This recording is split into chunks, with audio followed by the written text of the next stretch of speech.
ఇక్కడ 220/123/33 kVA substation కావాలన్నారు. ఇది కూడా శాంక్షన్ చేస్తామని చెప్పి హామీ ఇస్తున్నా. ఇక్కడ చూసినప్పుడు ఆర్ఎన్బి రోడ్ని రామాయంపట్నం జువ్వాలదిన్నె ఫిషింగ్ హార్బర్ కి కనెక్టివిటీ కావాలన్నారు. నేషనల్ హైవే కావాలన్నారు. ఇది కూడా రాసి శాంక్షన్ చేపిస్తాం. ఇది కాకుండా నేను ఒక విషయం గుర్తుపెట్టుకోవాలి, మీరందరూ అభివృద్ధి చేద్దాం, కానీ కొన్ని సమస్యలు వస్తూ ఉంటాయి. మన ప్రమేయం లేదు. ఎక్స్టర్నల్ ఫ్యాక్టర్స్ లో కొన్ని సమస్యలు వస్తాయి. ఎక్కడో పశ్చిమ ఆసియాలో యుద్ధ ప్రభావం మనపైన పడింది. ఎరువుల ధరలు పెరిగాయి, ఎగుమతులు తగ్గాయి, ఆయిల్ ధరలన్నీ మండుతున్నాయి, గ్యాస్ కూడా దొరికే పరిస్థితి లేదు. దీనికోసం మనందరం నా దేశం నా బాధ్యత కింద పనిచేయాల్సిన అవసరం ఉంది.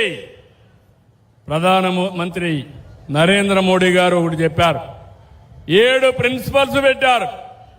ఎవరైనా పనిచేసేవాళ్ళు వర్క్ ఫ్రం హోమ్, అనవసరమైన ప్రయాణాలు తగ్గించుకోవాలి. 2, ఏదైతే బంగారు కొనుగోలు చేయడం తగ్గించాలి. ఎందుకంటే నిల్వలు లేవు. బంగారు కొంటే మన డబ్బులన్నీ విదేశాలకు వెళ్ళిపోతాయి. 3, పబ్లిక్ ట్రాన్స్పోర్ట్నే వాడదాం. మనిషికి ఒక కారు వేసుకొని పోతే లేనిపోని పెట్రోల్ అంతా అయిపోయి బాధ వస్తుంది. కాబట్టి పబ్లిక్ ట్రాన్స్పోర్ట్ అంటే రైలు కానీ ట్రైన్ కానీ ఇవే వాడదాం. వంట నూనెలు తగ్గించుకోవాలి. పామాయిల్ ఎక్కువ వాడితే ఆరోగ్యానికి ప్రమాదం. తగు మోతాదులో వాడాలి. మీ అందరికీ ఒక సమస్య కూడా ఉంది. ఇక్కడ సముద్రం పక్కనుంటారు. ఈ ఉప్పంతా కూడా మీకు తెలియకుండా మీ శరీరంలోకి పోతా ఉంటుంది. దానివల్ల బ్రెయిన్ స్ట్రోక్ కూడా వస్తూ ఉంది.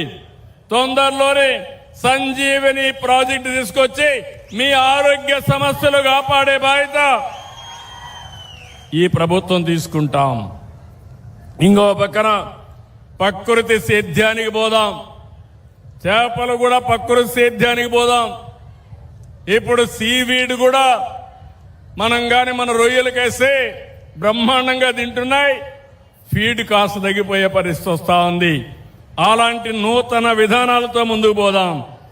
2, విదేశ ప్రయాణాలు తగ్గించి టూరిజం తగ్గించి విదేశస్తులే భారతదేశానికి వచ్చేట్టుగా, మన బీచ్లకు వచ్చేట్టుగా, మన సముద్రం అందాలను చూసే విధంగా మనం తయారు చేసుకుందాం. ఇక్కడ బ్రహ్మాండమైన బీచ్లు ఉన్నాయి.